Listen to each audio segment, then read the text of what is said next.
পৃথিবীটা তোমরা দেখতে পাচ্ছ, এই পৃথিবীটাকে আমি চমৎকার করে তোমাদের জন্য সৃষ্টি করে আমি কি বিছানা বানিয়ে দেই নাই? সুবহানাল্লাহ বলেন। পৃথিবীকে আল্লাহ কি বানিয়েছেন? জোরে বলেন, কি বানিয়েছেন? বিছানা বানিয়েছেন। ওয়াল জিবালা আওতাদা, এবং এই বিছানার ভিতরে এই পৃথিবীর মধ্যে আমি কি বড় বড় পাহাড় পর্বত স্থাপন করিনি, যেগুলো প্যারাক স্বরূপ আমি জমিনে গেড়ে দিয়েছি। সুবহানাল্লাহ বলেন। ওয়া খালাকনাকুম আজওয়াজা, এবং আমি আল্লাহ তাআলা এই পৃথিবীতে যত জীবাশ্ম রয়েছে, মানব দানব যত প্রাণী রয়েছে, সমস্ত প্রাণীগুলোকে আমি জোড়ায় জোড়ায় সৃষ্টি করেছি। কোন প্রাণীর জোড়া বিহীন আমি সৃষ্টি করি নাই। কে বলছেন? জোরে বলেন, কে বলছেন? আল্লাহ বলছেন। ওয়াজআলনা নাওমাকুম সুবাতা, এবং এই প্রাণীকে আরাম আয়েশের জন্য আমি একটি শান্তির বাহন দান করেছি, সেটার নাম হলো ঘুম। সেটার নাম কি? ঘুম। কি বলেছেন কি আল্লাহ? শান্তির বাহন। একদিন যদি আপনি না ঘুমান কেমন লাগবে আপনার? হ্যাঁ, এটা হলো শান্তির বাহন। সুবহানাল্লাহ বলেন। ওয়াজআলনাল লাইলা লিবাসা, আর যাতে করে এই প্রাণীকুল আরামায়েশে ঘুমাতে পারে, এর জন্য আমি দিনের আলোকে নিভিয়ে দিয়েছি। দিনের আলো নিভিয়ে দিয়ে অন্ধকারের একটা আবরণ দিয়ে আমি ঢেকে দিয়েছি। সুবহানাল্লাহ বলেন। অন্ধকারের আবরণ দিয়ে আমি ঢেকে দিয়েছি। অন্ধকার যখন ছেয়ে যায়, ঘুমাতে ভালো লাগে না খারাপ লাগে? আর প্রকাশ্য সূর্যের মধ্যে ঘুমাতে ভালো লাগে নাকি? হ্যাঁ, ভালো লাগে। ওয়াজআলনান নাহারা মাআশা, আর যখন রাত্রির বেলায় মানুষ ঘুমিয়ে পড়লো, সকাল বেলায় আমি সূর্যকে জাগায় দিলাম। সুবহানাল্লাহ বলেন। আমি সূর্যকে জন্য জাগিয়ে দিয়েছি, যাতে করে ঘুমন্ত মানুষগুলো একটু রেস্ট নিয়ে আরাম বোধ করে আবার নতুন করে কাজকর্ম শুরু করতে পারে। এর জন্য, কাজের জন্য আমি দিনকে তোমাদেরকে দান করেছি। বলেন সুবহানাল্লাহ। ওয়া বানাইনা ফাওকাকুম সাবআন শিদাদা, এবং আমি তোমাদের উপরে তোমাদের উপরে একটা নয়, দুটা নয়, 7টি আসমান আমি আল্লাহ স্থাপন করেছি। বলেন সুবহানাল্লাহ। কয়টা আসমান? জমিন কয়টা? জমিন কয়টা? 7টা। খালাকাস সামাওয়াতি ওয়াল আরদ ফি সিত্তা, অপর আয়াতের মধ্যে বলেছে ফি সিত্তাতি আইয়াম, সিত্তাতি সাবআ সামাওয়াতি ওয়াল আরদ। আল্লাহ বলেছেন 7টা হচ্ছে জমিন, 7টা হচ্ছে আসমান। সুবহানাল্লাহ বলেন। ওয়াজআলনা সিরাজাও ওয়াহাজা,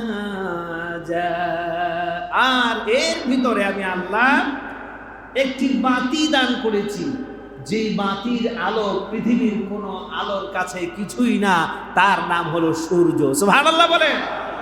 কেমন লাইট, কেমন আলো! সুবহানাল্লাহ। আমি তোমাদের জন্য একটি বাতির ব্যবস্থা করেছি, একটি লাইট লাগিয়ে দিয়েছি, যাতে করে দিনের কাজগুলো তোমরা সমাধান করতে পারো। ওয়া আনজালনা মিনাল মু'সিরাতি মাআন সাজ্জাজা, এই রোদের তাপে পানি শুকিয়ে যাবে, মাটিগুলো শুকিয়ে যাবে, গাছ গাছরা শুকিয়ে যখন একাকার হয়ে যাবে, আমি আল্লাহ সেই রব। ওয়া আনজালনা মিনাল মু'সিরাতি মা, আমি সে আল্লাহ আকাশ থেকে বৃষ্টি বর্ষণ করে এই জমিনকে আবার সতেজ বানিয়ে দেই। সুবহানাল্লাহ বলেন। লিনুখরিজ বিহি হাব্বান ওয়া নাবাতা, যার ফলশ্রুতিতে এই জমিন সিক্ত হয়ে যায়, এই জমিন ফসল উৎপাদনের জন্য উর্বর হয়ে যায়, এবং জমিনের ভিতর থেকে আমি উদ্ভিদ বের করে নিয়ে আসি, শাক সবজি বের করে নিয়ে আসি। সুবহানাল্লাহ বলেন। ওয়াজান্নাতিন আলফাফা, শুধু তাই নয়, আমি এই বৃষ্টি বর্ষণ করার মাধ্যমে জমিনের মাঝে সুন্দর সুন্দর বাগিচা আর বাগান দিয়ে ভরপুর করে দেই। বলেন সুবহানাল্লাহ। বাগান আছে না নাই? হ্যাঁ, আপনি সুন্দরবন গিয়েছেন? এমন কেউ কেউ আছেন না সুন্দরবন গিয়েছি? দেখি তো, ম্যাক্সিমামে গিয়েছেন। অনেকের বাড়ি সেখানে, আমাদের মুয়াজ্জিন সাহেবের বাড়ি তো ওখানেই, তাই না? এর কাছেই। আচ্ছা, সুন্দরবনে দেখবেন আপনারা বিভিন্ন গাছ, এক এক গাছ এক এক জায়গায়। গোলপাতা যেখানে আছে ওখানে শুধু গোলপাতা, যেখানে কেওয়া আছে ওখানে শুধু কেওয়া, যেখানে সুন্দরী গাছ আছে ওখানে শুধু সুন্দরী গাছ। ঠিক কিনা বলেন? হ্যাঁ, দেখেছেন না আপনারা? এমন হয় না এখানে একটা কেওয়া, এখানে একটা সুন্দরী, এখানে একটা গোলপাতা, এমন না। সুন্দরভাবে আল্লাহ রাব্বুল আলামিন সাজিয়ে দিয়েছেন। সুবহানাল্লাহ বলেন। এটা কি কেউ হাতে লাগিয়েছে? এত বাগান দেখি আশেপাশে আমরা, এগুলো বাগান কি হাতে লাগিয়েছে কেউ? মানুষ সৌন্দর্য বর্ধনের জন্য কোন একাডেমির ভিতরে, কোন প্রশাসনিক এরিয়ার ভিতরে গাছকে ছেটে বিভিন্ন রূপে রূপ দেয়। এটা মানুষের কৃত্রিম ভাবে মানুষ সাজায়। কিন্তু আল্লাহ রাব্বুল আলামিন মহান বিশ্ব ব্রহ্মাণ্ড এত চমৎকার ভাবে সৃষ্টি করেছেন, এর মতো করে পৃথিবীর কোন মানুষ সৃষ্টি করতে পারবে না। ঠিক কিনা বলে? আল্লাহ রাব্বুল ইজ্জাত ওয়াল জালাল শুরুতেই বললেন, আলাম নাজআলিল আরদা মিহাদা, আমি পৃথিবীর জমিনটাকে তোমাদের জন্য বিছানা বানিয়ে দিয়েছি। আমাদের বাংলাদেশের একজন কবি আছেন, যেখানেই তার মাতাল রাখি সেখানটিতে যেন শীতল পাটি।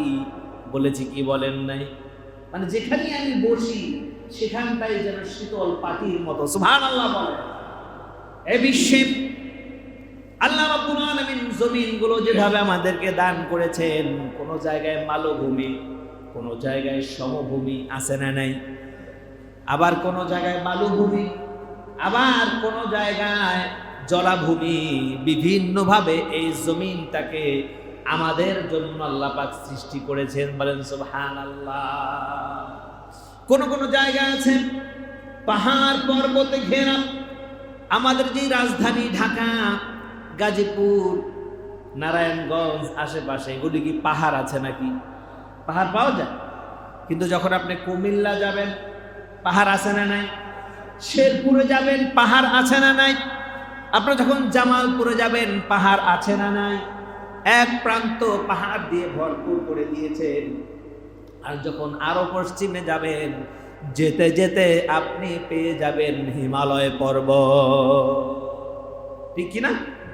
হিমালয় পর্বত পেয়ে যাবেন। এটা যদি সব জায়গায় থাকতো মানুষ কি বসবাস করতে পারতো?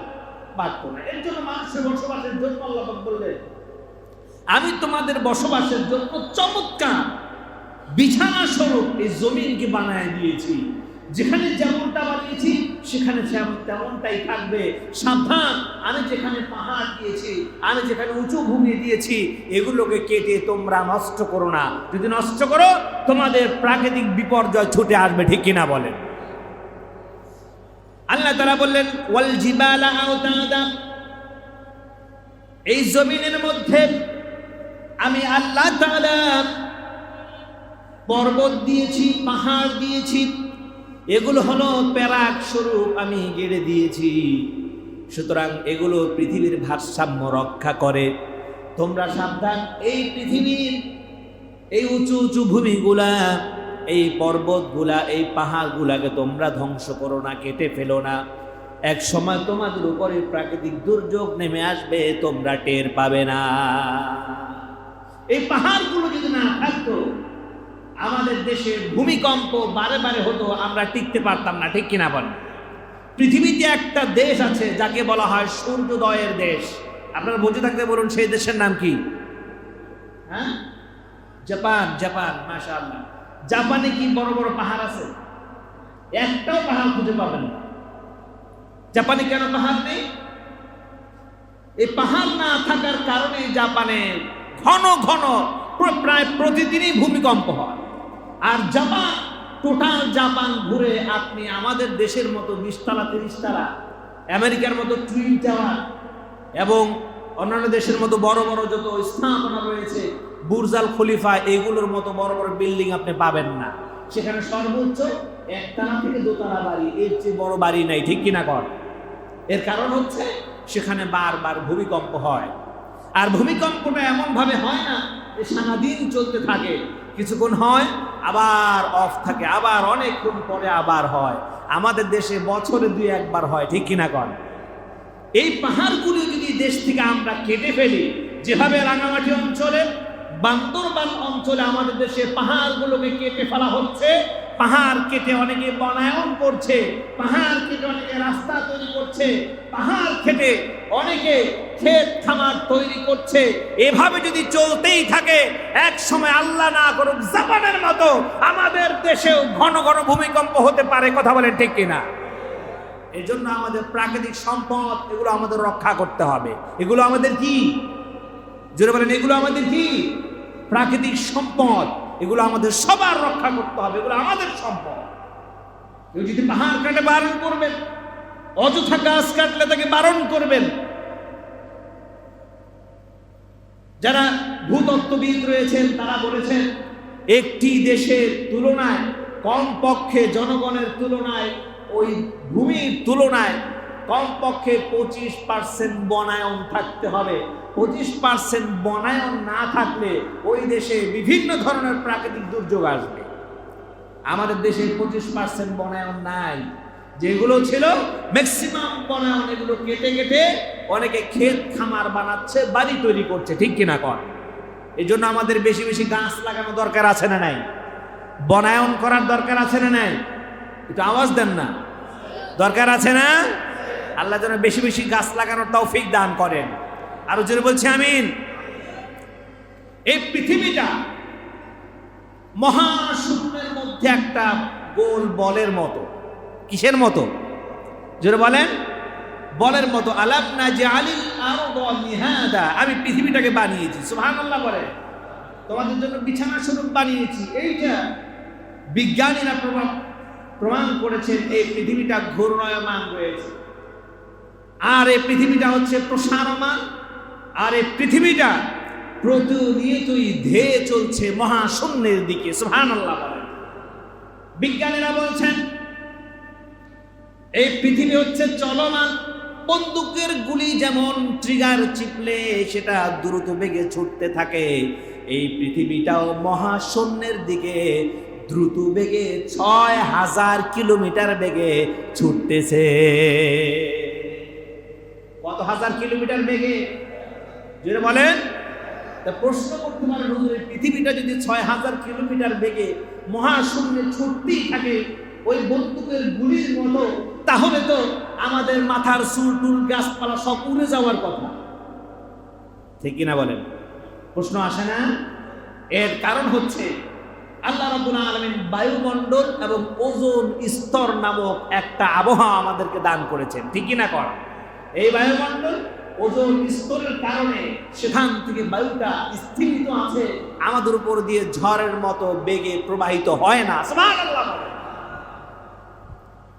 এই পৃথিবীটা আল্লাহ রাব্বুল আলামিন এমন ভাবে তৈরি করেছেন, বিজ্ঞানীরা আজ পর্যন্ত প্রমাণ করেছে যে পৃথিবীর সব কিছু ধীরে ধীরে ধীরে ধীরে প্রসারমান, ধীরে ধীরে পৃথিবীটা বড় হচ্ছে। সুবহানাল্লাহ বলে। এর প্রমাণ হচ্ছে আমাদের দেশের সুরমা নদী, আমাদের দেশের পদ্মা নদী, মেঘনা নদী, এটা কি সব সময় আয়তন আর বেশ একরকম থাকে নাকি? এটা আওয়াজ দেন। একরকম থাকে? এবছর দেখেছেন যদি হয় 4 কিলোমিটার, 4.5-5 কিলোমিটার আমাদের পদ্মা নদী 500 এ পাশ থেকে ও পার, আগামী বছর দেখবেন এটা হয়তো বা আধা কিলো বেড়ে গেছে, এর পরের বছর হয় দেখবেন হয়তো বা আরো কমে গেছে, ঠিক কিনা বলেন? ধীরে ধীরে প্রসারমান হচ্ছে পৃথিবীর সব কিছু। সুতরাং পৃথিবীর আভ্যন্তরে যা কিছু আছে সেগুলো ধীরে ধীরে প্রসারমান হচ্ছে। সুবহানাল্লাহ বলেন। বিজ্ঞানীরা ধারণা করেছেন এই পৃথিবীর জমিনটাকে সৃষ্টিকর্তা, তাদের ভাষায় তারা বলে এইটাকে প্লেট আকারে তিনি সৃষ্টি করেছেন, প্লেট আকারে সৃষ্টি করেছেন। যদি প্লেট আকারে সৃষ্টি নাই করতেন তাহলে ওই যে বঙ্গোপসাগরের যে পানিগুলো রয়েছে ওই জায়গাটা যদি উঁচু হয়ে থাকে তাহলে ওখান থেকে সব পানি ঢাকা চলে আসার কথা ছিল, ঠিক কিনা কন? কিন্তু আসে না কেন? বিজ্ঞানীরা বলেছেন এটা একটা প্লেট, এখানে একটা প্লেট, এখানে একটা প্লেট, আবার এখানে একটা প্লেট। প্লেট থাকার কারণে এই জায়গাটার পানিটা ওখানে যায় না, ওখানের পানিটা এখানে আসে না। সুবহানাল্লাহ। মাঝে মাঝে প্লেটগুলো আপ ডাউন হয়, যার ফলশ্রুতিতে অনেক সময় আমাদের দেশে প্লাবন হয়, বন্যা হয়ে থাকে। বিজ্ঞানীরা বলেছেন এই পৃথিবী থেকে, এই প্রান্ত থেকে যদি একজন একটা গর্ত করা শুরু করে, যত হাজার বছর সময় লাগুক না কেন, গর্ত করতে করতে যদি পৃথিবীর ওই প্রান্তে গিয়ে পৌঁছয়, ওই ব্যক্তি ওই প্রান্তে গিয়ে হয়তো বা উঠতে পারবে, কিন্তু কাউকে যদি গর্তের ভিতরে ছেড়ে দেওয়া হয়, এই ব্যক্তি এই প্রান্ত থেকে ওই প্রান্ত চলে যাবে, আবার ওই প্রান্ত থেকে এই প্রান্ত আসবে, সর্বশেষ মধ্যখানে সে জমা হয়ে যাবে। চাইলেও সে উপর উঠতে পারবে না, চাইলেও ওদিকে যেতে পারবে না। আর এই জমিনের ভিতরে আল্লাহ রাব্বুল আলামিন অসংখ্য খনিজ সম্পদ দিয়ে দিয়েছেন। এই খনিজ সম্পদগুলো মানুষ যদি ওইভাবে প্রাকৃতিক উপায়ে, বৈধ উপায়ে যদি আহরণ করে কাজে লাগাতো, তাহলে বিজ্ঞানীরা বলেছেন আমাদের বাংলাদেশে এমনও বড় বড় খনি আছে, যেই খনিগুলা খুঁড়লে কোটি কোটি টাকার সম্পদ বের হয়ে আসবে। চীনের এক বিজ্ঞানী বলেছে আমাদের দেশে যে বড় বড় পাহাড়গুলো রয়েছে, তারা বলেছেন আমরা তোমাদের পাহাড়গুলো ভেঙে দিতে পারবো। কোনোভাবে হয়তো তাদের কাছে প্রশ্ন করা হয়েছিল আমার পাহাড় এটা ভেঙে এখানে সমতল ভূমি বানায় দিতে পারবে কিনা। তারা বলেছে একটা কথা, যে আমরা যেভাবেই হোক এই পাহাড়টা কেটে আমরা সমতল বানিয়ে দিব, কিন্তু পাহাড়ের ভিতরে যদি কোনো কিছু পাই সেটা তোমাদের দেব না, সেটা আমরা নিয়ে নেব। তখন বাংলাদেশের সেই বিজ্ঞানীগুলো বললো না, এটা করা যাবে না। তখন তারা ধারণা করে নিয়েছে অবশ্যই পাহাড়ের ভিতরে কোনো কিছু আছে। সুবহানাল্লাহ বলে।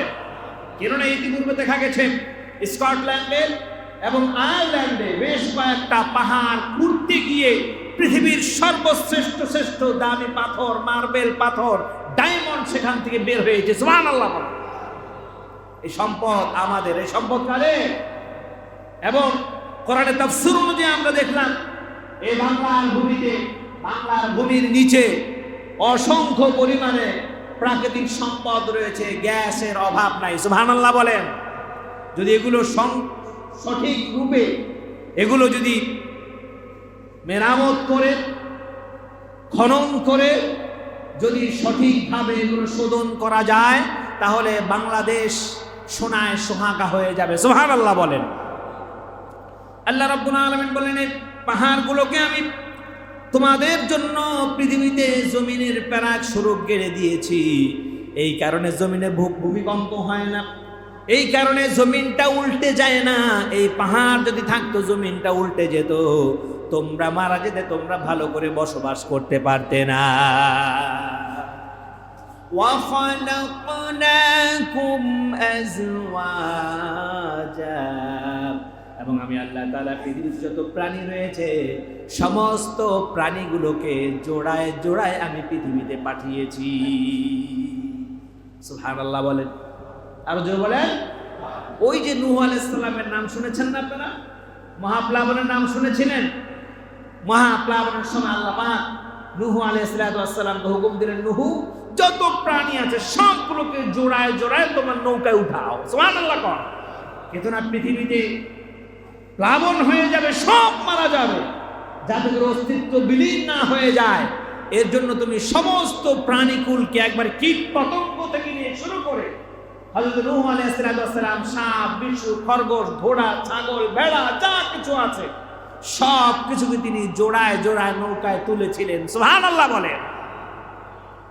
যার অস্তিত্ব আল্লাহ রাব্বুল আলামিন পৃথিবীতে দান করে দিয়েছেন,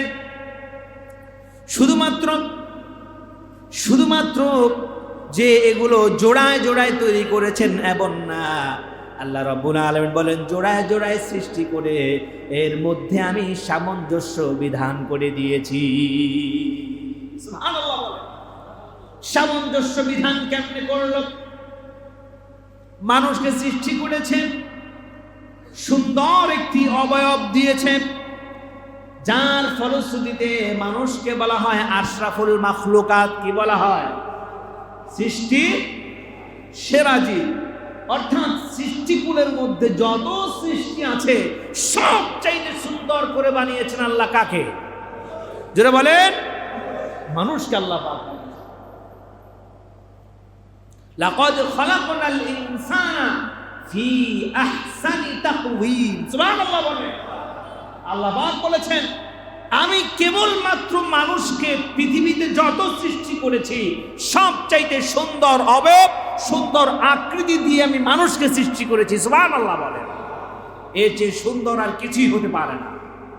যেখানে নাকের দরকার সেখানে নাক দিয়েছেন, যেখানে চোখ দরকার সেখানে চোখ দিয়েছেন, যেখানে মুখ দরকার সেখানে মুখ দিয়েছেন, যেখানে যেটা দরকার সেখানে সেটা দিয়েই তিনি বানিয়েছেন। সুবহানাল্লাহ বলেন। এই যে নদীর স্রোত ধারা, ওই আকাশের মেঘ, যেথায় যেমন লাগে দিয়ে গড়েছ তো বেশ।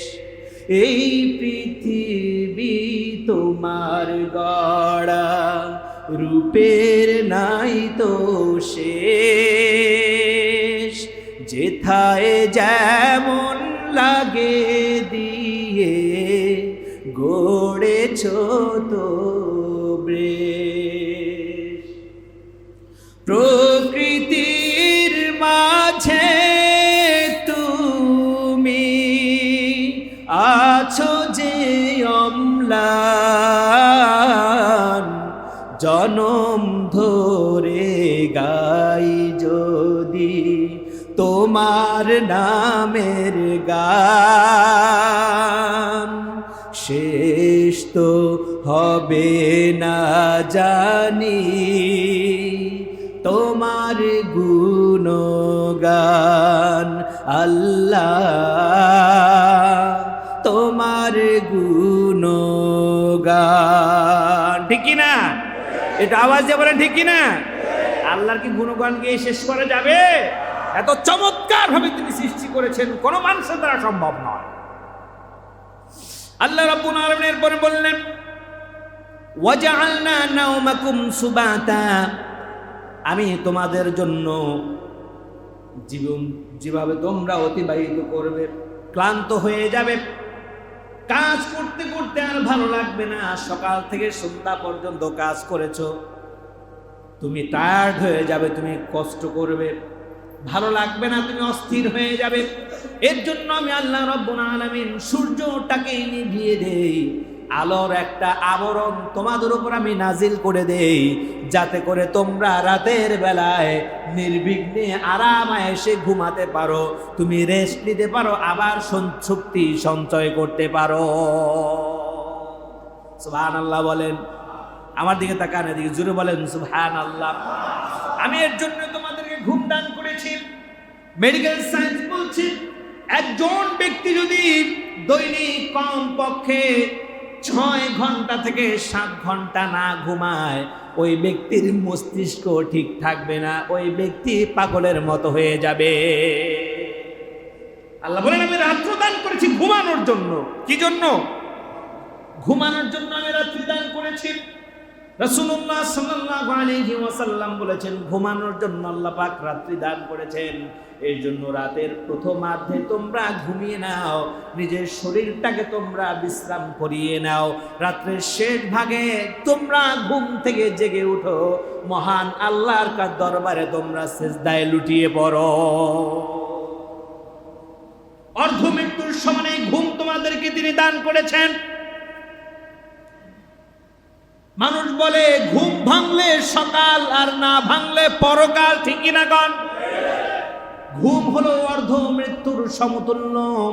এমনও মানুষ আছে আমাদের মাঝে, সন্ধ্যাবেলায় ঘুমালো, এশার নামাজ পড়ে ঘুমালো, সকালবেলা ডাক দিতে আর ঘুম ভাঙলো না, সে পরকালে চলে গেছে। এমন হয়েছে কি হয় নাই? জোরে বলেন, হয়েছে কি হয় নাই? আর তোমাকে যে আল্লাহ পাক নতুন করে একটি সকাল দান করলেন, এর জন্য সেই রবের কাছে কয়দিন তুমি শুকরিয়া আদায় করেছো? শুকরিয়া আদায় করেছেন? ঘুম থেকে উঠে এর জন্য আল্লাহ রাসূল দোয়া শিখিয়ে দিয়েছেন। আলহামদুলিল্লাহ বলেন, আলহামদুলিল্লাহিল্লাযী আহইয়ানা বা'দা মা আমাতানা ওয়া ইলাইহিন নুশুর। সুবহানাল্লাহ। হে আল্লাহ, তুমি আমাকে নতুন করে একটা জীবন দান করেছো। সুবহানাল্লাহ। এর জন্য তোমার কাছে হাজার হাজার শুকরিয়া জানাই। আমাকে তুমি দীর্ঘজীবী করো, যতদিন বেঁচে থাকি তোমার দাসত্ব করার তৌফিক দান করো। সুবহানাল্লাহ। আমরা যখন ঘুমিয়ে পড়ি তখন দোয়া আছে না নাই? জোরে বলেন, ঘুমের দোয়া কে পারেন? মাশাআল্লাহ, মাশাআল্লাহ, অনেকেই পারি আমরা। সুবহানাল্লাহ, এটা তো সহজ। ঘুম থেকে ওঠার দোয়া কে কে পারেন? মাশাআল্লাহ, আল্লাহ সবাইকে কবুল করেন। এগুলো হচ্ছে জিকির। এগুলো কি? এগুলোই জিকির, যে আল্লাহর নাম নিয়ে আপনি ঘুমালেন, আল্লাহর নাম নিয়ে ঘুমালেন, আল্লাহর নাম নিয়ে ঘুম থেকে উঠলেন, এইটাই জিকির। আমার আল্লাহ এইটাই চায়, বান্দা ঘুমানোর আগে আমাকে স্মরণ করেছে, ঘুম থেকে উঠেও আমাকে স্মরণ করেছে, সুতরাং তাকে শয়তান ধোঁকা দেওয়া খুব কঠিন হয়ে যাবে। সুবহানাল্লাহ। এই দোয়া আমরা করব তো ইনশাআল্লাহ। আমাদেরকে এই ঘুমটা আল্লাহ রাব্বুল আলামিন দান করেছেন নিয়ামত স্বরূপ। ঘুমটা একটা বড় নিয়ামত। অনেকে আছে সিডাকসিন খায়, সিটিরিজিন খায়, এক পাতা শুদ্ধ খায়, তারপরও ঘুম আসে না। হ্যাঁ, আসে না, আসে না, আসে না। ডাক্তার বলেছে ঘুমাতে হবে বলে ডাক্তার ঘুম আসে না। এই টেনশন, ওই টেনশন, ঘুম আসে না। ডাক্তার সিটিরিজিন দিয়ে দিল, সিডাকসিন দিয়ে দিল, এটা খেয়ে ঘুমা, এটা খেলেও ঘুম আসে না। তার কাছ থেকে আল্লাহ নিয়ামত উঠায় নিয়েছে, ঠিক কিনা বলেন? আর এমন অনেক মানুষ আছে এত ঘুমায় দিনের 12টা 1টা পর্যন্ত। আছে না নাই? আপনাদের ভিতরে মনে হয় নাই, নাকি আছে? আল্লাহ হেদায়েত দান করেন। আবার কিছু কিছু আছে বদ অভ্যাসী। কি অভ্যাসী? বদ অভ্যাসী। এই খালি টই টই টই টই করতেই থাকে। আমার মা দিদিরা বলে আর কি, টই টই টই টই। এটা কি শব্দ আল্লাহই জানে। টই টই করতে করতে রাতের 12টা 1টা বাজায়, 2টা বাজায়, 3টা বাজায়, এরপর গিয়ে ঘুমায়, পরের দিন দুপুর 2টা পর্যন্ত ঘুমায়। আছে না নাই? এই জোরে বলেন। এটা মুসলমানদের আখলাক, মুসলমানদের আচরণ। মুসলমানের আচরণ নয়। মুসলমানদের ঘুমের সময় হচ্ছে, আমার রাসূল বলেছেন, ঈশার নামাজ পড়ে তুমি 1 মিনিটও দেরি করো না, ঘুমিয়ে যাও, বিছানায় চলে যাও। আর আমাদের মাঝে কিছু কিছু মানুষ আছে, রাত্রে 10টা বাজলে ওনার কাছে মনে হয় মাত্র সন্ধ্যা হলো। ঠিক কিনা কন? জুড়ে বলেন। এটা মুসলমানদের আচরণ নয়। তাড়াতাড়ি ঘুমিয়ে যাবে। আমার রাসূল মাগরিবের খাবার খেয়ে ফেলতেন, ঈশার নামাজ পড়ে সাথে সাথে শুয়ে পড়তেন, রাতের 3টায় উঠতেন, 4টায় উঠতেন, উঠে তাহাজ্জুদের সালাতে তিনি মনোনিবেশ করতেন। এই নিয়মটা আমরা করতে পারবো ইনশাআল্লাহ। চেষ্টা করবো। কে কি একটু হাত তুলে দেখাই যে শুধু চেষ্টা করব। আল্লাহ যেন কবুল করেন। আমার রাসূল বলেছেন, যেই ব্যক্তি সকালবেলা সূর্যোদয়ের পরে ঘুমালো, তার জীবনটা ধ্বংসে রূপান্তরিত হয়ে গেল। ফজরের পর যে ঘুমালো, তার জীবনটা ধ্বংস রূপান্তরিত হয়ে গেল। সুতরাং ফজরের পরে ঘুমানোটা স্বাস্থ্যহীনতা। মেডিকেল সায়েন্সও বলছে এই সময় ঘুমালে স্বাস্থ্যের ক্ষতি হয়। আর এই যে সময়টা ফজরের পরে নাতিশীতোষ্ণ একটা সময়, হিমেল হাওয়া বয়ে যায়। আমার রাসূল বলেছেন, এই হাওয়ার মধ্যে আল্লাহ রাব্বুল আলামিন মানব দেহের অনেক প্রতিষেধক রেখে দিয়েছেন। আর জোরে বলেন সুবহানাল্লাহ। ফিরআউন অসুস্থ হতো না, নমরুদ অসুস্থ হতো না, এবং রাসূল সাল্লাল্লাহু আলাইহি ওয়াসাল্লামের যুগে আবু জেহেলও বেশি অসুস্থ হতো না। সাহাবায়ে কেরাম প্রশ্ন করলেন, ইয়া রাসূলুল্লাহ, ইয়া হাবিবাল্লাহ, আমরা তো অনেক অসুস্থ হই, এইটার কারণ কি? ওই যে আবু জাহেলও তো অসুস্থ হয় না, আমার রাসূল বললেন, তুমি যে অসুস্থ হয়েছো এইটা আল্লাহর একটা নিয়ামত, আবার যখন তুমি সুস্থ হবে সেটাও আল্লাহর একটা নিয়ামত। মনে রাখবে, অসুস্থতার চেয়ে সুস্থতার নিয়ামত আল্লাহর কাছে অনেক দামি। অসুস্থতার নিয়ামতের চেয়ে সুস্থতার নিয়ামত আল্লাহর কাছে অনেক দামি নিয়ামত। আবু জাহেলের জন্য অসুস্থ হয় না। আবু জাহেল প্রত্যুষে ঘুম থেকে উঠে, সূর্যোদয়ের আগেই ঘুম থেকে উঠে হাত মুখ ধুয়ে এরপর সে জগিং করতে বের হয়ে যায়, হাঁটতে বের হয়ে যায়। কেননা এই ফজরের পরের সময়টা মানব দেহের জন্য অনেক উপকারী। এই সকালবেলার হাওয়ার ভিতরে মানব দেহের অনেক প্রতিষেধক আল্লাহ রব্বুল আলামিন মিক্সার করে দিয়েছে। আরো জোরে বলেন সুবহানাল্লাহ। এজন্য সকালে হাঁটবেন নাকি ঘুমাবেন? জোরে বলেন, সকালে হাঁটবেন না ঘুমাবেন? ঘুমাবেন কে কে হাত তোলেন দেখি। এইটা হাত তুলবেন না, কিন্তু অনেকে ঘুমান তারপর হাত তুলবেন। আল্লাহ যেন আমাদের সুন্নাহ পালন করার তৌফিক দান করেন। একটু আওয়াজ দিয়ে বলেন আমিন। আমার রাসূল মুহাম্মদুর রাসূলুল্লাহ সাল্লাল্লাহু আলাইহি ওয়াসাল্লাম বলেছেন, সুতরাং এই ঘুমটাকে তোমাদের জন্য শান্তির বাহন আল্লাহ পাক বানিয়ে দিয়েছেন। এটা এদিক সেদিক করো না। যখন ঘুমানোর সময় তখন ঘুমাও, যখন ওঠার সময় তখন উঠো। এই ঘুমানোর রাত্রিটাকে তুমি জেগে কাটাইও না। অনেকে আছে রাত্রটা জেগে জেগে কাটিয়ে দেয়, সারাদিন ঘুমায়। এটা ঠিক নয়। আপনার বয়সের ছাপ পড়ে যাচ্ছে শরীরের উপরে, আপনি অসুস্থ হয়ে যাচ্ছেন, ধীরে ধীরে আপনি টের পাচ্ছেন না। ঠিক কিনা গণ? আওয়াজ দিয়ে বলেন ঠিক কিনা?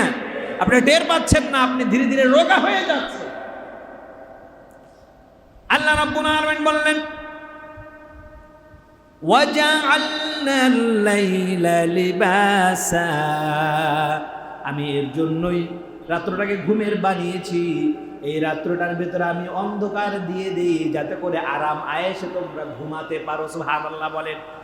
আর এই রাতের অন্ধকারের অনিষ্ট আছে, রাতের অন্ধকারের ক্ষতি আছে। রাতের অন্ধকারে জঙ্গলে এদিক সেদিকে তোমরা চলাফেরা করো না। কার নির্দেশ?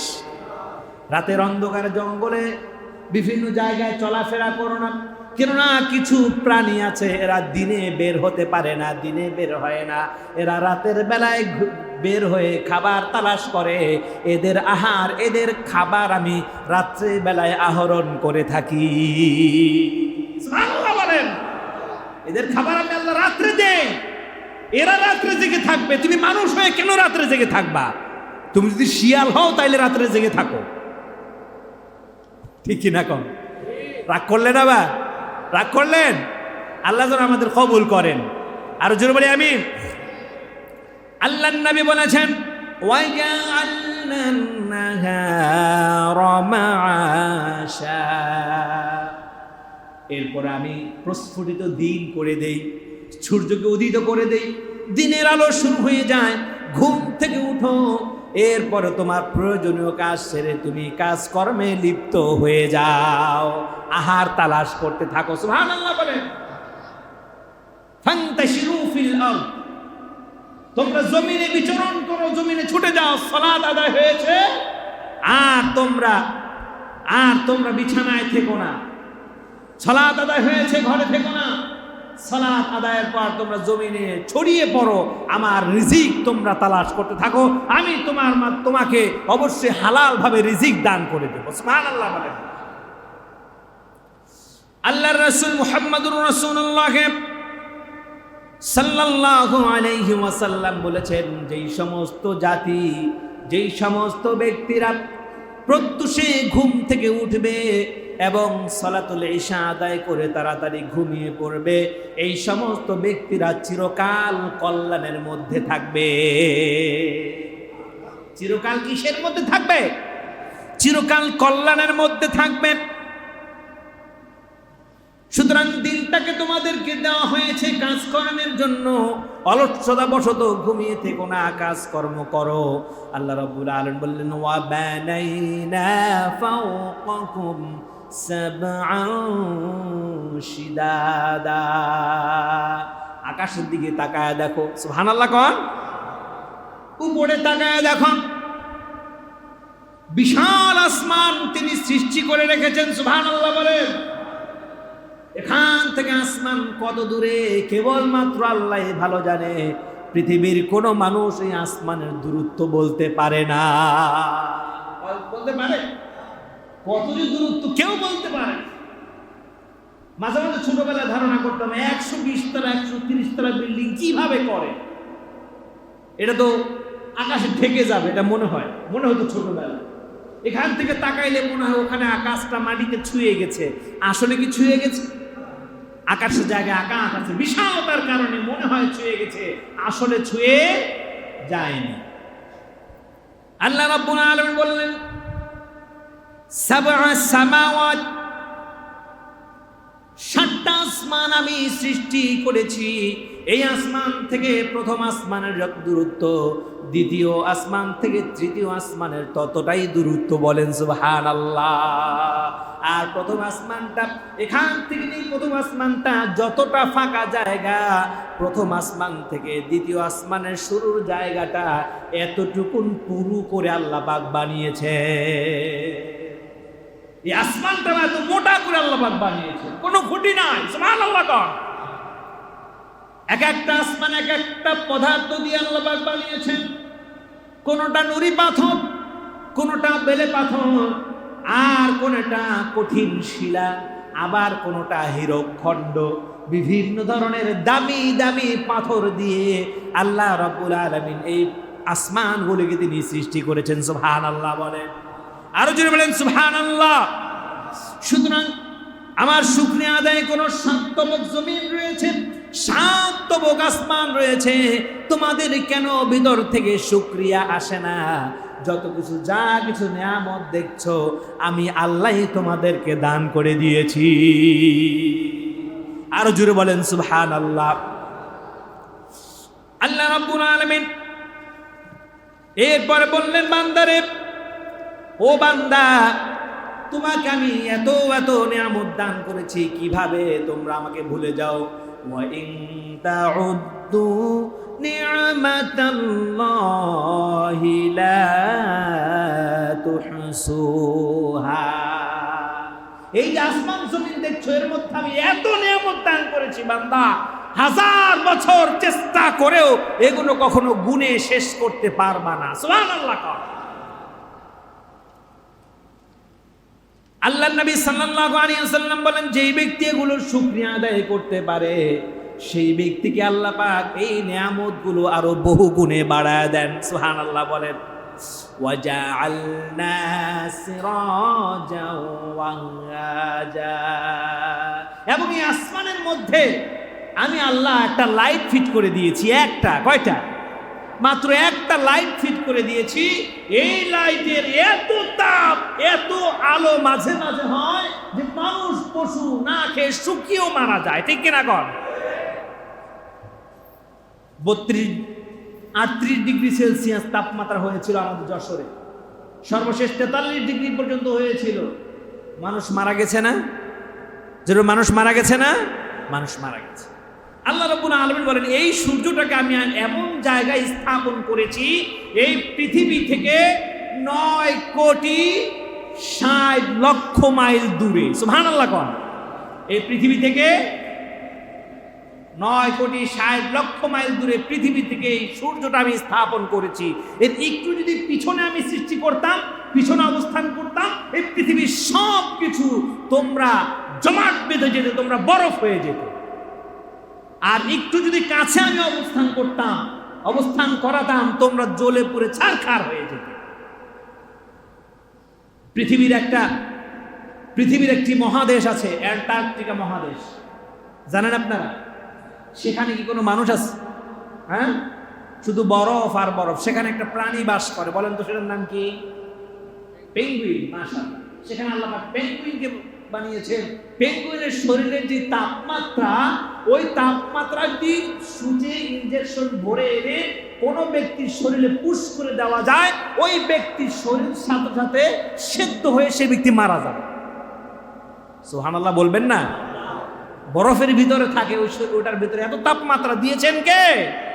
সে আল্লাহর সৃষ্টি। এটা সুবহানাল্লাহ। সূর্যটাকে যদি একটু পিছনে সৃষ্টি করতেন, কয়েক মাইল দূরে দিতেন, পৃথিবীর সবকিছু জমাট বেঁধে বরফ হয়ে যেত। আল্লাহ পাক বলেন আমি সামঞ্জস্য বিধান করেছি, যেখানে দেওয়া দরকার সেখানে আমি দিয়েছি। সুবহানাল্লাহ বলেন। এই সূর্যটা এই পৃথিবীর তুলনায় কত গুণ বড় জানি আমরা? 13 লক্ষ গুণ। সুবহানাল্লাহ বলেন। 13 লক্ষ গুণ বড় এই বাতিটা, কিন্তু দেখা যায় এতটুকু। এর ভিতরে কত তেজস্বী পাওয়ার, এর ভিতরে কত বিদ্যুৎ, এর ভিতরে কত আগুন। মুফাসসিরিন কিরাম বলছেন পৃথিবীতে যত আগুন আছে, যেগুলো লোহা গলিয়ে লোহা বানায়, 200 ডিগ্রির উপরে ফারেনহাইট তাপমাত্রায় লোহা গরম করে লোহা পোড়ায়, লোহা গলায়, সমস্ত আগুন পৃথিবীর যদি একত্র করে সূর্যের কাছে ধরা হয়, সূর্য সেটাকে সেকেন্ডের আগেই পুড়িয়ে ছারখার করে দিবে। এত তাপ আল্লাহ পাক সূর্যের ভিতরে সৃষ্টি করেছেন। সুবহানাল্লাহ বলেন।